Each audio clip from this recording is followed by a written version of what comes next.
A pedido de muitos alunos no canal, hoje vai ser nossa aula sobre sistema digestório.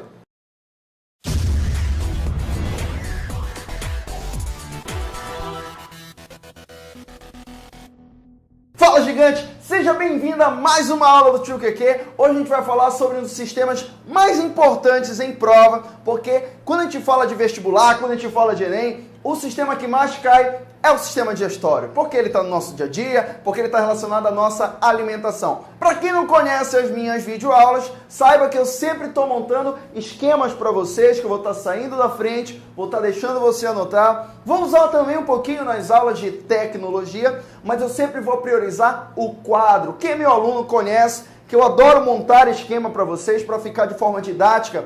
E está funcionando, porque muitos alunos estão me elogiando, muitos alunos falando: Kennedy, obrigado pela didática, Kennedy, obrigado por mostrar de maneira simples, que eu possa entender e eu possa fazer o exercício, tá? Bora começar a falar sobre o sistema digestório? Olha, primeiro, o sistema digestório, antigamente chamado sistema digestivo, qual é a principal função dele? É pegar macromoléculas que você come no seu dia a dia, quebrar em micromoléculas para a gente poder absorver. Então já começa anotando aí. De novo, o sistema digestório, ele serve para a gente pegar macromoléculas que a gente come no nosso dia a dia, na nossa alimentação, quebrar em micromoléculas para a gente poder absorver. Quem são as principais macromoléculas do vestibular? Olha para cá, montei uma tabela para vocês aqui, olha. São elas: carboidratos. Carboidratos você pode encontrar em massas em gerais, pão, massas em gerais. Você vai quebrar o carboidrato até a glicose e você vai absorver a glicose. É ela que vai entrar no teu sangue, porque é uma micromolécula. Proteínas. Proteínas você vai encontrar em carnes em gerais, você vai encontrar no ovo, você vai encontrar no leite. Proteína você vai quebrar até aminoácido. E aminoácido que a gente vai absorver no nosso corpo, tá? Que mais? Me dá um exemplo de outra, Kennedy. Lipídios. Os lipídios, gorduras, óleos, você vai quebrar até ácidos graxos. Mais alto, principalmente ácido graxo. Cuidado, galera, tem que saber, isso é o básico. Para quem assistiu já a minha aula de bioquímica, é importante você ter esse básico aqui para poder fazer questões de sistema digestório também. Não esquece, glicose relacionada a carboidrato, aminoácido, proteína, ácidos graxos, lipídios. Uma coisa muito importante que eu queria que você anotasse aí, que eu já vi uma vez em prova, é um pouquinho específico, mas eu espero que você anote. Olha que interessante. A glicose e o aminoácido, nós absorvemos diretamente no sangue, o que a gente chama de capilares sanguíneos. De novo, a glicose e os aminoácidos, a gente vai absorver diretamente para o sangue. Mas muita gente pode me perguntar: Kennedy, mas toda substância, quando ela é absorvida, não vai para o sangue? Depende. Depende se essa substância ela é muito apolar. Me dá exemplo de uma substância que ela é apolar e ela não gosta de se dissolver em água. Quem é? É o lipídio.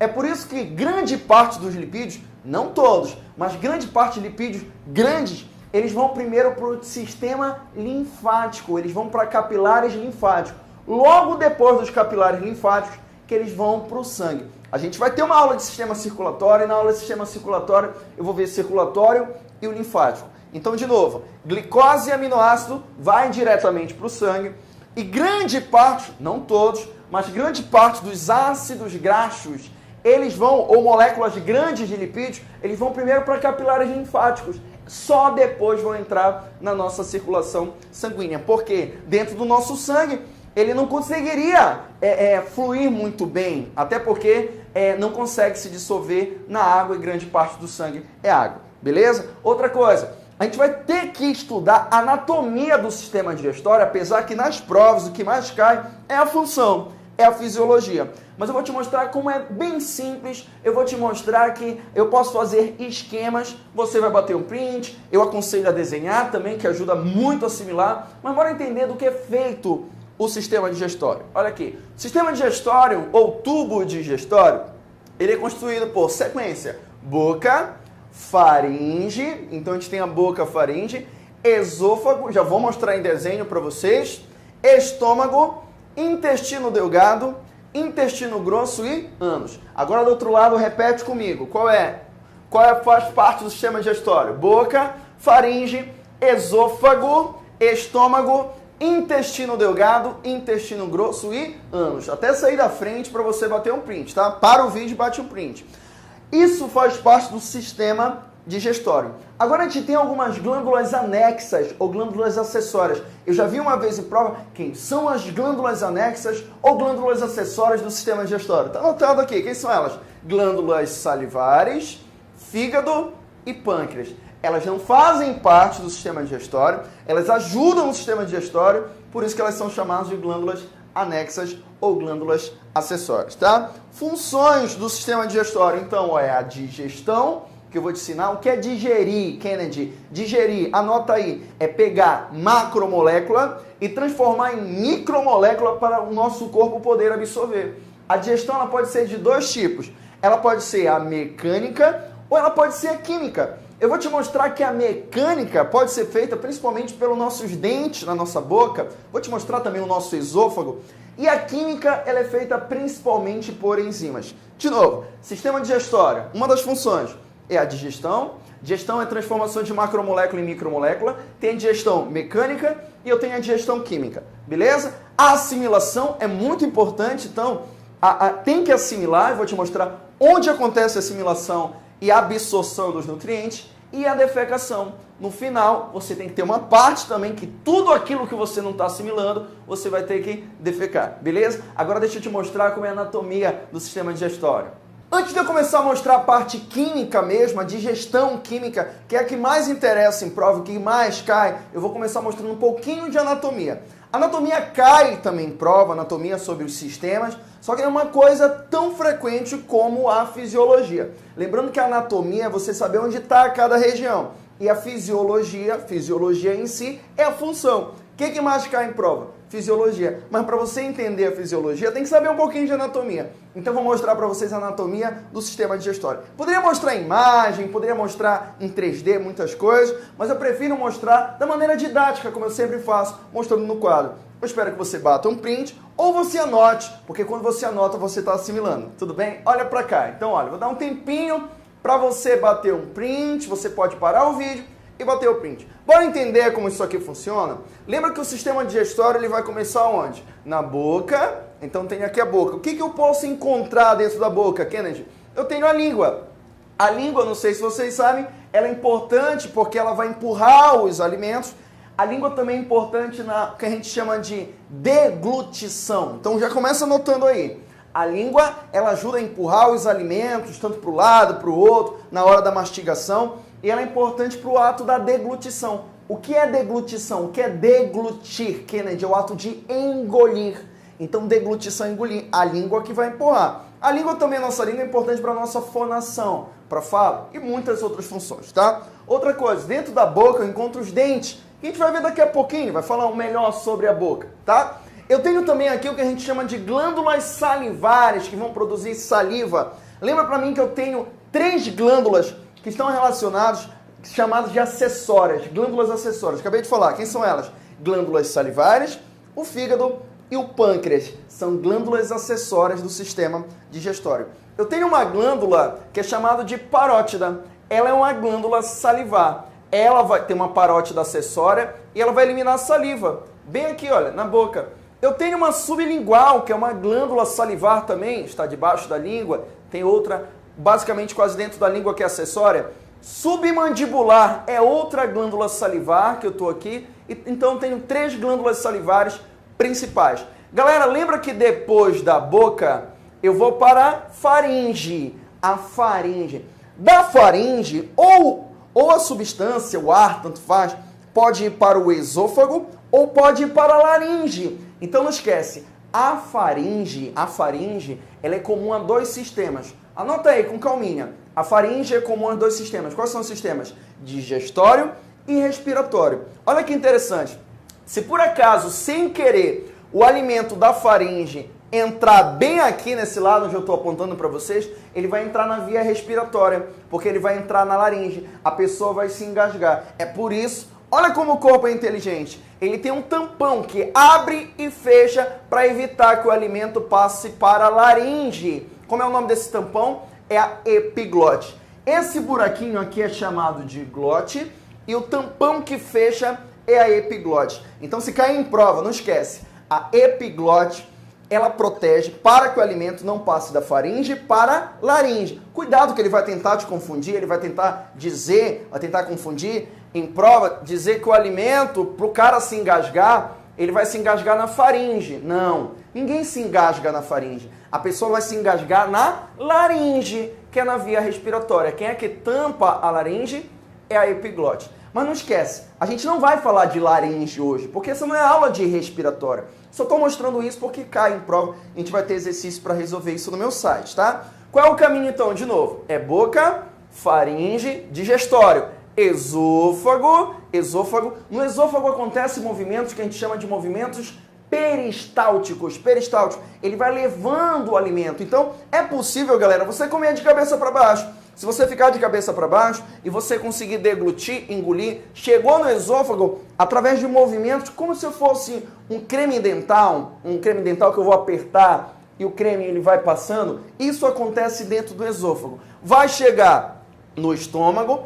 Não está muito proporcional essa figura aqui. Kennedy, está muito estranho isso aqui. Porque eu tentei afastar um pouco mais para ficar mais didático para você entender, tá? Então passa para o estômago. Bem aqui é uma glândula anexa chamada de fígado, tá? O fígado que vai ser importante, vou te dar a função dele. O fígado ele tem uma vesícula bem aqui que é chamada de vesícula biliar. Eu vou te ensinar depois que o fígado produz uma substância chamada de bile e é armazenada a bile na vesícula biliar. Não sei se vocês já ouviram falar de pedra na vesícula, tá? Aqui é o estômago. Bem aqui vai começar o intestino delgado. O intestino delgado é um intestino que é liso, é fino.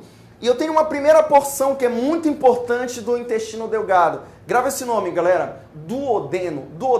O termo duodeno ele surgiu porque o primeiro cara que descobriu, ele foi medir o duodeno através dos dedos dele e deu 12 dedos. Por isso que ele deu o nome de duodeno. Tem aproximadamente 20 centímetros de comprimento. 25 centímetros, na verdade. 25 centímetros de comprimento e a maior parte do intestino delgado é o que a gente chama de jejuno e íleo, que a gente vai estudar depois, tá? Logo depois, olha, duodeno vai entrar no intestino grosso, que a gente vai falar melhor do intestino grosso, reto, e vai ter o ânus. Então o objetivo geral disso aqui é mostrar para vocês a anatomia, você entender pelo menos onde é que está cada um. Bem aqui, galera, tem outra glândula acessória, aqui grudada no duodeno, que ela é chamada de pâncreas. A gente já vai estudar ela, que ela vai produzir o suco pancreático. Tá vendo aqui? A vesícula biliar entra pelo pâncreas, tá aqui, olha, um canalzinho, e o pâncreas vai jogar uma substância dentro do duodeno. A gente já vai estudar, bora começar agora a estudar a parte fisiológica. Então, bora começar o processo digestório, a digestão propriamente dita. Digestão eu posso dividir em dois tipos, digestão mecânica e digestão química. Digestão mecânica ela pode ser feita tanto dentro da nossa boca pelos nossos dentes, assim como o esôfago. O esôfago tem os movimentos peristálticos, vai quebrando um pouco do alimento, e assim também como ao longo do nosso intestino, quebra também um pouquinho mecanicamente os alimentos. Mas além da digestão mecânica, eu tenho a digestão química. Agora bora estudar como funciona a digestão mecânica. Primeiro, digestão mecânica ela é feita pelos dentes. Imagina só que isso aqui é uma boca, tá, galera? A nossa boca ela é formada por dente. E o dente, eu tenho alguns tipos de dente. Incisivos, os incisivos que estão na frente. Então, geralmente são 4 dentes incisivos. Geralmente eles servem para cortar. Então, você vai cortar os alimentos. Depois eu tenho canino. Canino geralmente serve para rasgar, perfurar. E logo depois eu tenho os pré-molares e os molares. Algumas vezes a gente chama de dente do siso.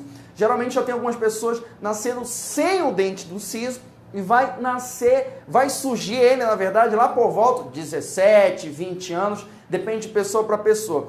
Por quê? Olha como é a natureza, olha como o corpo é perfeito. Esse dente aqui no final, o dente do siso, era muito importante para os nossos antepassados com o hábito carnívoro. Como a gente adquiriu o hábito onívoro, comer um pouquinho de tudo, onívoro quer dizer comer de tudo, tá, galera? E geralmente a gente já está cortando os alimentos, então ter esse dente aqui não se torna tão necessário. Na verdade, ter esse dente aumenta até a possibilidade de cárie.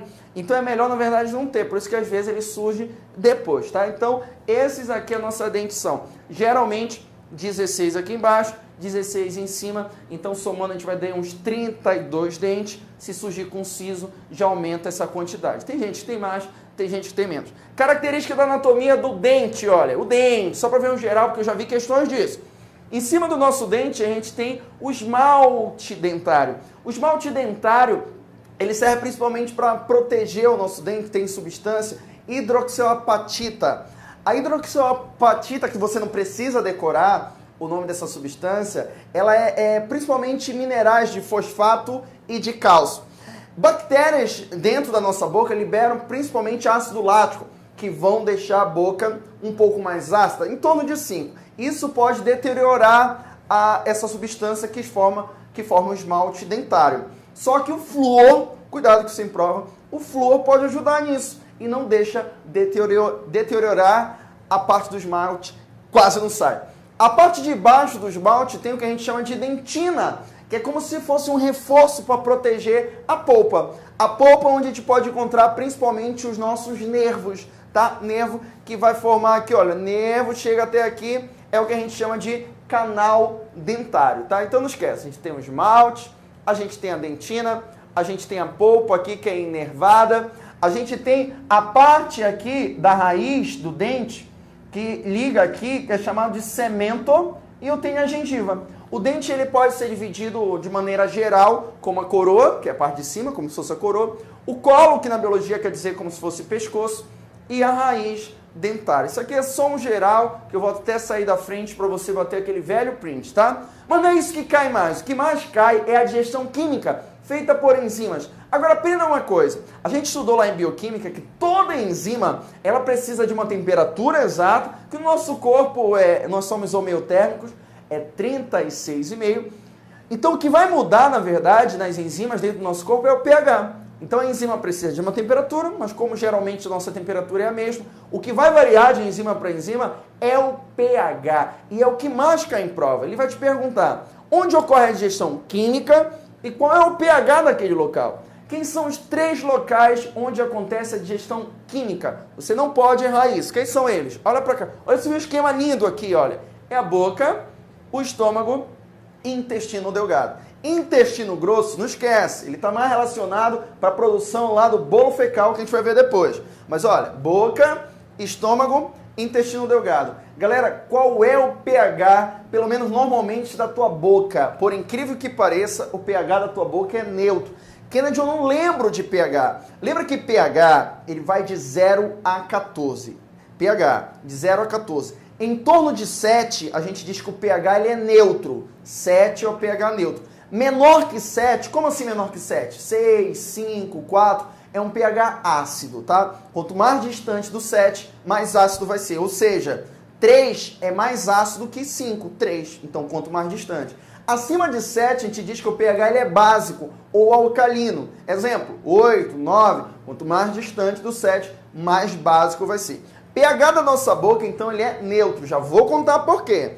pH do estômago ele é ácido e o pH do intestino delgado é básico. O que mais cai no vestibular? Estômago. Você tem que saber que no estômago é ácido, tá? E outra coisa que ele vai te perguntar, os principais componentes da nossa alimentação que vão sofrer digestão química. A gente vai pegar a molécula grande, transformar em molécula pequena para a gente primeiro absorver. Lembrando que carboidrato se transforma em glicose para a gente absorver, proteína em aminoácido para a gente absorver e lipídio em ácidos graxos para a gente absorver. Onde acontece se agora nesse momento você pega um pedaço de pão, carboidrato e vai comer? Onde começa a digestão do carboidrato? Olha para cá esse esquema, olha que lindo, galera. Começa na boca, digestão química, tá? Na boca, passa pelo estômago, não tem, termina no intestino delgado. Então, digestão de carboidrato, boca, intestino delgado. Digestão de proteína é o que mais cai. Tiver que estudar estuda proteína. Proteína, o Enem e principalmente as provas de vestibulares, não sei porquê, mas eles cobram muita proteína, tá? Onde acontece a digestão química de proteína? Estômago, intestino delgado. Estômago, intestino delgado. E de lipídio? Lipídio acontece nos 3. Geralmente em prova, o professor ou em sala de aula, ele fala que acontece algumas vezes só no intestino delgado. Mentira! Existem lipases, ou seja, enzimas que digerem lipídios fracas na boca e no estômago, mas principalmente a digestão química vai acontecer no intestino delgado de lipídios. Não sei se vocês perceberam, tem um local onde acontece a digestão química de todos esses três que eu mostrei aqui. Sabe qual é? É o intestino delgado. Sabe por que lá termina a digestão? É porque lá que vai acontecer a absorção dos nutrientes. Se cair em prova, por que no intestino delgado termina a digestão? É porque lá que vai acontecer a absorção. E olha que interessante, é no intestino delgado que mais se digere a substância. Apesar do carboidrato começar na boca, a maior parte da digestão dele, propriamente dita, é no intestino delgado. Apesar da digestão da proteína começar no estômago, a maior parte da digestão também no intestino delgado, tá? Numa região do intestino delgado chamada de duodeno. Não esquece, qual é o nome? Duodeno. Então, galera, bate um print, anota isso aí e bora começar a digestão mais específica. Agora bora entender de fato como acontece a digestão na boca. Olha, a digestão na boca é claro que eu tenho os dentes, já mostrei para vocês até a anatomia do dente, faz a digestão que a gente chama de mecânica. Não é só o dente que faz a digestão mecânica, como eu já falei, o esôfago faz, ajuda a quebrar. Tudo aquilo que ajuda a quebrar de modo mecânico é digestão mecânica. Eu tenho também aqui a língua dentro da boca, que está relacionada, ajuda na mastigação, porque a língua está empurrando para o ladinho, para o outro lado, para o dente, auxiliar, vamos dizer assim, o dente na mastigação. Deglutição. O ato de deglutir é ajudar a engolir. Então não esquece, deglutir é como se fosse engolir. Glândulas salivares, que eu já cheguei a falar na parte que eu vi de anatomia, eu comecei já a videoaula falando de anatomia, eu tenho lá, mostrei parótida, mostrei todas as glândulas. Elas vão produzir o que, galera? A saliva. Agora vem a pergunta, o que eu vou encontrar na minha saliva? Olha, muito esquematizado aqui, bem didático para você. Na saliva eu vou encontrar principalmente os carbonatos, e os fosfatos. Para quem não sabe, galera, a nossa boca era para ela ser muito ácida, muito ácida. Lembrando que a acidez é pH menor que 7. Era para ser ácida. De manhã, quando a gente acorda, até que a nossa boca chega a ficar ácida, devido à acidez, bactérias ficam proliferando, liberando ácido lático. E é por isso que a gente tem aquele bafo matinal, tá? Às vezes aquele bafo ao longo do dia, às vezes não é um matinal, se você escovou o seu dente, é claro. Às vezes é do estômago, a maior parte do bafo pode ser problema no estômago. Mas de manhã, o bafo matinal porque a boca está ácida. A saliva vai tentar neutralizar a boca. É claro que não fica perfeito. A gente diz que fica em torno da neutralidade. Geralmente fica levemente ácida para manter o pH. Mas quando você está comendo, claro que você produz mais saliva. Aí, nesse momento, quando você está comendo, que está produzindo mais saliva, eu estou pensando em comida, eu estou liberando muita saliva na minha boca, nesse momento que o pH vai ficar em torno de 7. Traduzindo, se cair em prova, por que o pH da boca tem que ser neutro? Porque as enzimas que atuam na boca, elas vão atuar em pH neutro. É por isso que você tem que marcar isso em prova, tá? Eu tenho enzimas importantes aqui. Eu falei que lipídio, lembra que eu mostrei didaticamente naquela tabela? Lipídio é digerido na boca, no estômago, principalmente no intestino delgado. Então na boca tem uma lipase fraca, uma lipase lingual, que faz um pouquinho de digestão. Mas em prova, de verdade, o que cai é digestão de carboidrato. Lembra, caiu em prova, boca é carboidrato. Olha o que eu vou encontrar aqui, galera. Grava isso aqui. Essa enzima ela é importante. Amilase salivar. E o nome já é sugestivo. Geralmente o nome da enzima termina com ase e mostra o que ela vai digerir. Ela vai digerir amido. Amilase digere amido. Salivar, claro que vai estar na saliva, vai estar na boca. A amilase salivar em prova pode ser encontrada com mais dois nomes, que eu já vi em prova. Pitialina, é um outro nome dela, ou alfa-amilase. De novo, pitialina ou alfa-amilase. Bora entender como ela funciona?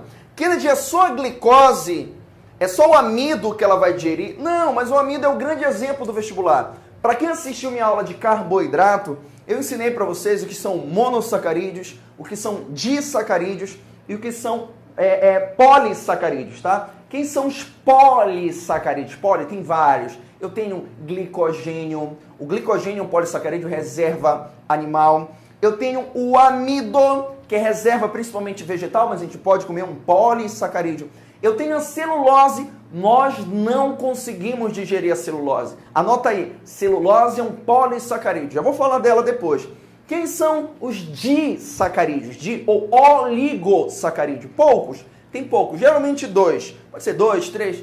Tanto faz. São quem? Maltose, lactose. Assiste minha aula de carboidrato. Quem são os monossacarídeos? Mono, eu tenho a glicose, eu tenho a galactose, eu tenho a frutose. Esses são os monos. Lembra que o objetivo da digestão é pegar uma molécula grande como um polissacarídeo e transformar numa molécula pequena. Olha aqui, eu tenho amido, que é imenso, é muita glicose aqui no meio, tá? É um polissacarídeo. Qual é a enzima que vai atuar sobre amido? Pitialina ou amilase salivar. E ela vai quebrar, ela não quebra, ela não consegue quebrar até glicose, tá, galera? Ela vai quebrar uma molécula grande até maltose. Depois eu vou te ensinar que tem outra enzima que vai quebrar essa maltose. Para quem não lembra da aula de carboidrato, o que é maltose? São duas moléculas de glicose. Então deixa eu ver se eu entendi. A pitialina ou amilase salivar vai pegar um amido que tem muita glicose, por isso que ele é pode quer dizer vários sacarídeos, e ela vai quebrar até maltose. Só que a maltose não é glicose, uma molécula de glicose. A maltose são duas. E depois, futuramente, lá no intestino delgado, eu vou pegar esses dois aqui e eu vou quebrar ainda mais. É claro que a partir desse cara aqui eu vou produzir várias maltoses. Lembrando que a maltose é um disacarídeo ou um oligo, porque oligo quer dizer pouco, tá? Lembrando, galera, que a amilase salivar ou pitialina, o nome dela também é alfa-amilase, porque ela quebra só tipos de glicose chamado de alfa-glicose. Alfa-glicose. Então a gente só tem enzima no nosso corpo para quebrar alfa-glicose. Por que não conseguimos digerir a celulose? Celulose, nem todos os animais conseguem. Porque para digerir a celulose, anota aí, você tem que ter uma enzima com beta-glicose. Beta-glicose. A celulose é formada por beta. Como a gente não tem essa enzima, a gente não consegue digerir a glicose. Ah, uma coisa muito importante. Dentro da nossa boca vai entrar a comida. Vai sofrer o processo de mastigação, vai se misturar com a saliva. E dentro da nossa boca a comida vai virar o bolo alimentar. Então não esquece, comida vira o bolo alimentar, que é uma mistura de todo esse alimento mastigado, digerido por enzima, por saliva, e ele vai agora para uma outra região onde vai acontecer a digestão. Qual é essa outra região? É o estômago. Só que lembra, da boca até o estômago, eu tenho duas regiões onde tem que passar. É a faringe, eu vou passar a faringe, e da faringe vai para o esôfago. Lembra o que acontece muito no esôfago? Um movimento chamado de movimento peristáltico. Anota aí, qual é o nome dele? Movimento peristáltico ou peristaltismo. E do esôfago vai ser mandado para o estômago, que é o que a gente vai estudar agora. Então, bora ver agora a digestão no estômago. Lembra? Sai da boca, lá na boca tem um processo digestório, principalmente de carboidrato, tem um pouquinho de lipídio. Esse alimento na boca vai se transformar em bolo alimentar. Lembra que o bolo alimentar misturado com enzima vai passar pela faringe? Vai anotando aí, faringe. A faringe vai acontecer a deglutição, vai cair no esôfago. E no esôfago vai ter os movimentos peristálticos. É como se fossem ondas, como se você estivesse apertando. Olha aqui, olha como funciona, olha. A gente chama isso de peristaltismo, ou também chamado de movimentos peristálticos. Então aqui eu tenho um bolo alimentar, eu estou exemplificando aqui para vocês, e vai ser passado pelo esôfago até chegar no estômago. O estômago, meus amores, a gente não precisa decorar no ensino médio, mas tem 3 partes, que é o fundo, o corpo, o antro, mas eu tenho também no estômago 2 válvulas, ou esfíncter, que é o esfíncter esofágico inferior, aqui, permite a passagem para entrar no estômago, e aqui a comunicação entre o estômago e o intestino delgado, que é o esfíncter pilórico. Esses esfíncteres são muito importantes porque eles mantêm o alimento por um tempo, cerca, se depende de pessoa para pessoa, mas cerca de 2 horas, para que ocorra a digestão propriamente dito no estômago, tá? Então não esquece que vem aqui o bolo alimentar pelo esôfago e vai cair no estômago. Aqui dentro do estômago, o bolo alimentar, ele vai se transformar em quimo. Anota aí, ele vai se transformar em quê? Em quimo. A gente chama também em prova de quimificação. Então, depois da digestão do bolo alimentar que veio da boca, vai se transformar em quimo. Agora, em prova, eu já falei para vocês que cai muito o estômago. E quando a gente lembra de estômago em prova, pelo menos um geral aí, qual é? O estômago é ácido e no estômago acontece digestão principalmente de proteína. De novo, o estômago é ácido e acontece digestão principalmente de proteína. Não esquece disso. Só que o estômago, ele tem o que a gente chama de ácido clorídrico. Ácido Kennedy, eu já ouvi falar disso, mas não digere o estômago? Não. Sabe por quê? Olha esse meu esquema aqui, olha, que você já deve estar batendo um print ou parando o vídeo. Tem uma substância dentro do estômago chamada de mucina gástrica. Qual é o nome dela? Mucina gástrica. É um mucoprotetor no estômago que protege o estômago contra a ação do suco gástrico. Se cai em prova, porque o estômago, sono já, devo estar com sono, o estômago ele não se autodigere, muitas vezes, por causa da mucina gástrica. O suco gástrico, que é liberado pelo próprio estômago, ele tem o ácido clorídrico, que também tem função bactericida, tá? Mas uma das principais funções do ácido clorídrico, sabe qual é? Transformar essa enzima que está inativa, chamada de pepsinogênio, vai transformar em pepsina. Galera, a maioria das substâncias que terminam com gênio, a maioria delas, elas estão inativas. E quando vai formar uma substância ativa, é só trocar o gênio por ina. Exemplo, pepsinogênio vai virar pepsina pela ação do ácido clorídrico. Tem também no suco gástrico lipase gástrica. Essa lipase faz digestão de lipídio, mas é uma lipase fraca. É como eu falei para vocês, lipídio tem digestão na boca, no estômago, no intestino, mas é muito fraco. Sempre quando cai em prova, basicamente, estômago é proteína. Agora lembra pra cá, com toda calminha, com tio Keke, eu tenho uma proteína. Lembra que toda proteína ela é formada por aminoácidos. Os aminoácidos eles são ligados por ligações peptídicas. Para ser uma proteína tem que ter mais de 70 aminoácidos. Lembra que como uma proteína ela tem muitos aminoácidos, ela pode ser chamada de polipeptídeo. Polipeptídeo. Dentro do estômago, em pH ácido, por causa do ácido clorídrico, vai atuar uma enzima chamada de pepsina. A pepsina ela atua num pH ideal dela de 1 a 3, tá? 1 a 3. Então tem que ser um pH, até colocar, faltou um acento aqui, tem que ser um pH ácido. Ina, digestão de proteína. E vai ser quebrado em moléculas menores, chamadas de oligopeptídeos. Galera, não vai ser aminoácido ainda, apesar de proteína, ela é formada por aminoácido. Mas ainda não é quebrado em aminoácidos, vai ser lá no intestino delgado. Então, o que é importante eu saber de tudo isso, Kennedy? Que no estômago existe uma enzima chamada de pepsina, que vai digerir a proteína em pH ácido e vai virar oligopeptídeos, pedaços menores. A lipase, ela atua em pH de 3 a 6, tá? Traduzindo, o estômago ele tem que ser ácido, tem que ser menor que 7. Ah, já vi em prova uma vez no Enem colocando pH 5. Não tem problema. Digestão no estômago tem que ser em pH ácido. Agora bora estudar a parte mais importante da digestão, que é o intestino delgado. Pessoal, tudo vai terminar no intestino delgado, é porque lá que vai ocorrer a absorção dos nutrientes. Bora ver com calma?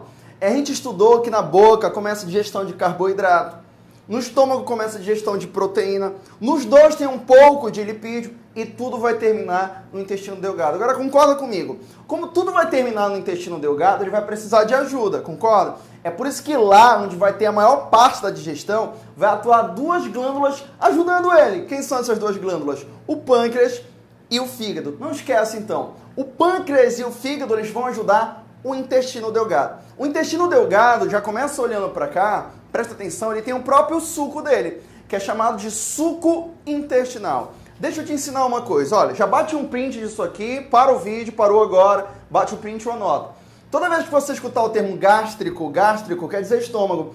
Toda vez que você escutar o termo êntero, é intestino. Caiu em prova o termo êntero, é intestino. Tanto é que o suco entérico é o suco intestinal. Alguma coisa sem entérica é intestinal. Só que, galera, como no intestino acontece digestão de tudo, então acontece digestão de carboidrato, proteína e lipídio. Agora tem um tipo de enzima que o nome é complicado. E eu vou ensinar você a fazer por eliminação. Quer ver? Olha como é fácil. O termo amilase, você vai lembrar de quê? Amido, não tem como errar. Então se cair em prova, amilase intestinal ou amilase entérica. Chuta, digestão de amido no intestino. Se cair em prova o termo lipase, digestão de lipídio. Lipase intestinal ou lipase entérica é produzido pelo intestino. Agora vai ter nome esquisito em prova. Vai ter exemplo, erepicina. Meu Deus, eu não sei. Faz por eliminação, sabe por quê? O nome das enzimas que fazem digestão de carboidrato é amilase. O nome das enzimas que fazem digestão de lipídio é lipase. Então, As que fazem digestão de proteína são as proteases, é claro que sim, mas tem um nome mais específico. Aí esse nome diferente, você já pode marcar que é proteína. Nesse caso aqui é a erepicina. Erepicina é um tipo de proteína, na verdade é um tipo de enzima que faz a digestão de proteína. Agora eu posso dar um macete? Olha como é fácil, olha pra cá. Erepicina não começa com E, entérico não começa com E, então já anota aí. A erepicina é do suco entérico, suco intestinal. Mas como eu falei para vocês, olha aqui, esôfago, presta atenção, estômago, a primeira parte do intestino delgado ela é chamada de duodeno, vai depender de pessoa para pessoa, 25 centímetros, 30 centímetros, isso vai depender. É no duodeno que acontece a digestão de quase tudo, tá?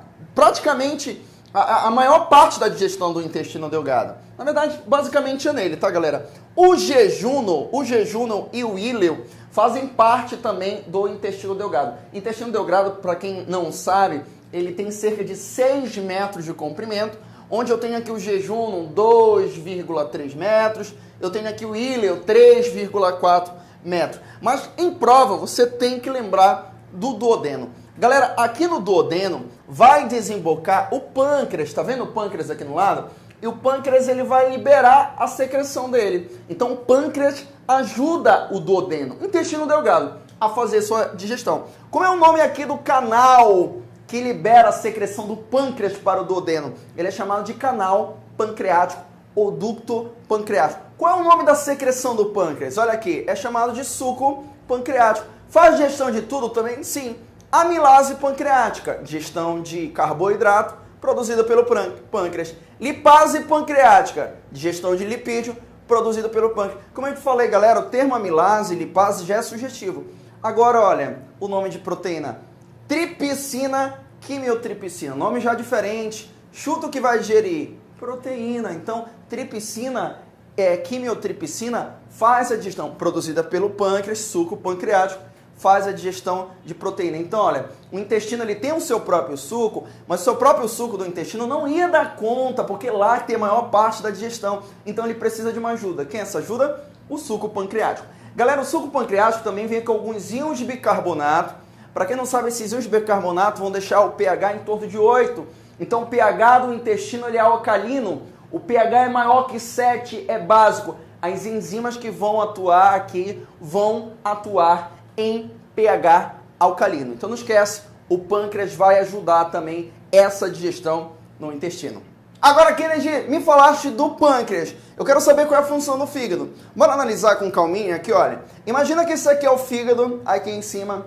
Não esqueça que o fígado, qual é a importância dele para o sistema digestório? Ele vai produzir uma substância chamada de bile. Na verdade, são sais biliares. Olha, o fígado, a partir do colesterol, então, colesterol no nosso corpo, ele pode produzir a bile, ou sais biliares.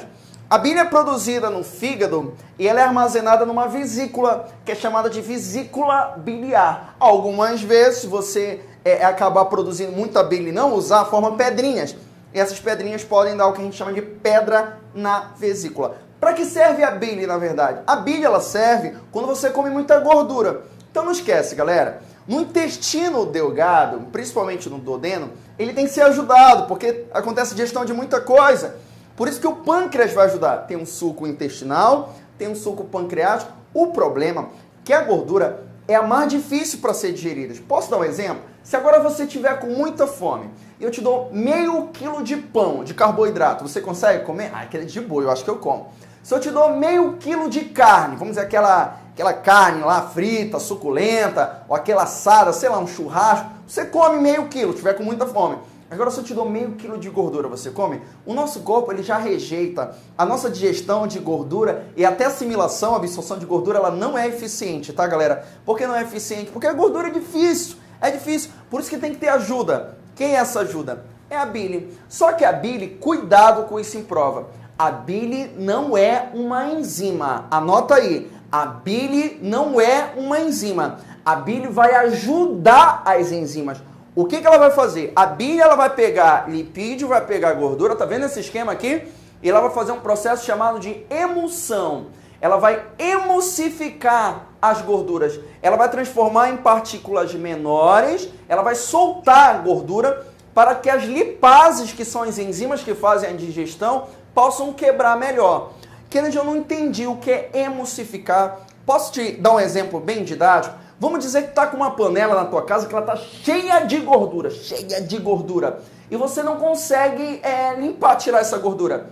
Aí eu vou jogar a bile. A bile vai atuar como um detergente, ela vai desgrudar essa gordura, e depois que ela desgruda essa gordura, você pode fazer o que você quiser com ela. Então isso que acontece no nosso intestino. É liberada muita gordura, a gordura se fixa, joga a bile, ela emulsifica, ela atua como um detergente, desgruda a gordura, aí as lipases vão lá e fazem a digestão para que a gente possa absorver depois a gordura. Deu para entender? Então a bile é produzida. Se cair em prova que um cara teve um problema na vesícula biliar, ele vai ter problema na digestão de gordura. Não que ela faça a digestão, mas sim porque ela ajuda na digestão. Mais uma coisa importante, a bile ela é liberada diretamente no duodeno, através de um canal. O nome desse canal, tá vendo aqui, olha? Vesícula biliar armazena e libera aqui, olha, no duodeno. O nome desse canal é chamado de canal colédoco. Como é o nome do canal? Canal colédoco. Tá tudo isso no meu material, tudo bonitinho. Outra coisa muito importante sobre o intestino delgado é seu poder de absorção. Cuidado, galera, se cair em prova que o estômago ele pode absorver nutrientes, você vai dizer que tá errado? Tá certo. Tem gente que já errou em prova, caiu uma vez em prova que o estômago podia absorver água. E teve gente, não, é só o intestino. Colocou na cabeça que era só o intestino delgado. Meus amores, até a tua pele, quando você toma banho, você absorve água. Na verdade, o intestino delgado, ele absorve mais nutrientes. Sabe por quê? É isso que ele vai te perguntar em prova. Porque no intestino delgado a gente tem as vilosidades e as microvilosidades. A vilosidade, ela aumenta a área superfície epitelial. E as microvilosidades são evaginações que acontecem nessas células. As vilosidades, elas aumentam em 10 vezes a absorção, enquanto que as microvilosidades em até 20 vezes. Elas aumentam o que a gente chama de superfície de contato. Imagina que o alimento está passando por uma área lisa no intestino. Não vai absorver tanto, mas se tiver dedinhos, vai ter maior superfície de contato. Com isso, os nutrientes, eles conseguem maior poder de absorção. Agora bora falar um pouquinho sobre o intestino grosso. No intestino grosso não ocorre digestão de nada, tá, galera? Intestino grosso, a principal função dele é produzir o bolo fecal. Só que quem já ouviu falar que ocorre também a absorção de água, mas o processo de formação do bolo fecal também envolve absorver água. Olha, lembra? Processo, boca, o alimento vai virar o quê? Bolo alimentar. O bolo alimentar vai passar para faringe, esôfago, estômago. Lá no estômago, o bolo alimentar vai virar quimo, processo chamado de quimificação. Esse quimo vai lá para o intestino delgado. Intestino delgado vai transformar a substância, o quimo, em uma substância líquida, que é o quilo, tá? E vai chegar líquido no intestino. Uma das funções dele é absorver essa água. E lembrando, tudo que vai para o intestino grosso é que, teoricamente, o nosso corpo não conseguiu absorver. Não quer dizer que são coisas só que não prestam. É que você comeu em excesso e você acabou eliminando substâncias que não conseguiu absorver no intestino delgado. Só que veio líquido, então a função dele é absorver água. Por muito tempo foi ensinado no ensino médio que o principal local de absorção de água era no intestino grosso. Hoje a gente sabe, pode procurar em qualquer livro de ensino superior atualizado, como que eu coloco também no Bioexplica, lá nas referências, tem nos materiais, 80%, hoje nós sabemos que 80% da absorção de água acontece no intestino delgado. Mas o intestino grosso também absorve água, produzindo o bolo fecal. Olha a anatomia do intestino grosso. Então, olha, o intestino delgado, galera, vai chegar aqui pelo íleo, vai cair aqui nessa região. Aqui nessa região aqui é chamado de seco.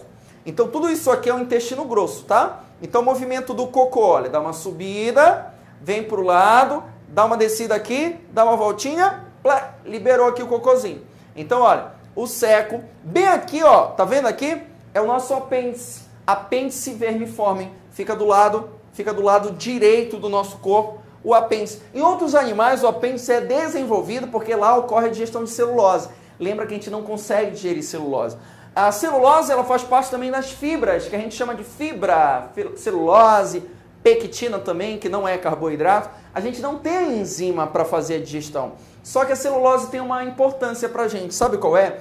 Quando você come a celulose, você não faz a digestão química, mas você faz a digestão mecânica. E a digestão mecânica, ela, já que você não vai digerir e não vai absorver, vai para o intestino grosso. Aquelas pessoas que têm problema principalmente com o que a gente chama de prisão de ventre ou a constipação intestinal, olha que nome lindo, a celulose, as fibras, elas vão aumentar o bolo fecal, uma vez que você vai estar comendo e não está digerindo, então vai para o intestino grosso.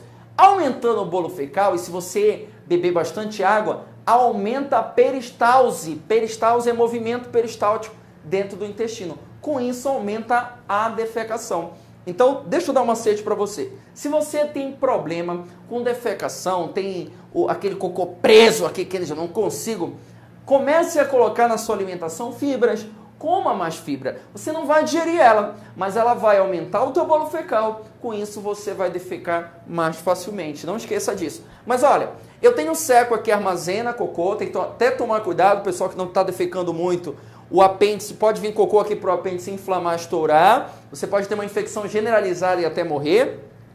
O cocô subindo aqui, olha. Cocô não, bolo fecal. Colo ascendente. Vai passar pelo colo transverso. Vai descer no colo descendente, eu tenho aqui o colo sigmoide, eu tenho o reto e o ânus. De novo, seco, colo ascendente, colo transverso, colo descendente, colo sigmoide e eu tenho reto, ânus. Aqui também, galera, no intestino grosso, acontece a absorção, além de água, e a absorção de sódio. Geralmente, sais minerais monovalentes, exemplo, tem só uma carguinha, como o sódio e o cloro, eles são absorvidos no intestino grosso. E é eliminado aqui, que o nosso corpo não quer em grande quantidade, potássio. Então é eliminado o potássio e é absorvido o sódio. Então isso aqui, bate um print aí para o vídeo, é o intestino grosso. E para terminar o sistema digestório, bora ver um pouquinho a parte hormonal. É uma parte que geralmente os alunos têm muita dificuldade. É por isso que eu montei um velho esquema. Eu espero que você anote esse esquema ou bate um print, tá? Então vou sair na frente para você bater aquele velho print, dar uma olhada. Agora bora explicar como funciona isso aqui, olha. Claro que eu afastei os órgãos, eles não são assim, eles são mais unidos. Mas isso aqui seria basicamente o quê? O fígado, vesícula biliar, fígado produz a bile, vesícula vai armazenar, tá? Esse aqui, esôfago, estômago. Primeira porção do intestino delgado, como é o nome? Duodeno. E esse bem aqui é o pâncreas, tudo bem? Lembrando que a vesícula biliar, ela vai lançar a bile diretamente no duodeno por esse canal bem aqui. O nome desse canal é chamado de canal colédoco. Canal colédoco, tá? Agora, quem são os hormônios que a gente precisa saber bastante? São dois hormônios. Sabe quem são eles? A gastrina, cai muito em prova, gastrina e a secretina. Esses são os dois hormônios que mais caem. Eu vou mostrar também a enterogastrona e a colecitocinina, colecistoquinina. Mas a gastrina e a secretina são os que mais caem. Primeiro, o suco gástrico, ele é produzido pelo próprio estômago. Quem é o hormônio que estimula a produção do suco gástrico? É a gastrina. Quer dizer essa setinha aqui? Quer dizer que a gastrina é produzida pelo estômago e é liberada no próprio estômago, tá? Estômago não, estômago. Então essa é a gastrina. O que a gastrina faz? Estimula o suco gástrico, a liberação do suco gástrico. Os outros três hormônios, eles vão ser produzidos pelo duodeno. Olha aqui, estão saindo do duodeno e eu estou mostrando a setinha para vocês aqui, beleza? Então só tem um hormônio que é produzido pelo estômago e atua no próprio estômago. Quem é ele? A gastrina. Os outros três hormônios são produzidos pelo duodeno e vão atuar em locais diferentes. Primeiro, o suco gástrico estimula a liberação, a gastrina estimula a liberação do suco gástrico, mas vai ter uma hora que ele vai ter que parar de ser lançado. Quem é que estimula a parada? Quem é? Olha aqui, o duodeno libera um hormônio chamado de enterogastrona e é a função da enterogastrona, esse suco gástrico, para aqui, parar ele. E também ela faz outra coisa. Como o alimento estava aqui sendo digerido pelo suco gástrico e ela vai parar, nessa parada o alimento vai sair do estômago e vai para o intestino. Então ela também, além de inibir o suco gástrico, ela estimula a mobilidade estomacal. Como assim? Ela vai fazer o estômago empurrar o alimento para o intestino. Tudo bem? Essa é a enterogastrona. Entero vem de intestino, quer dizer que é produzida pelo duodeno.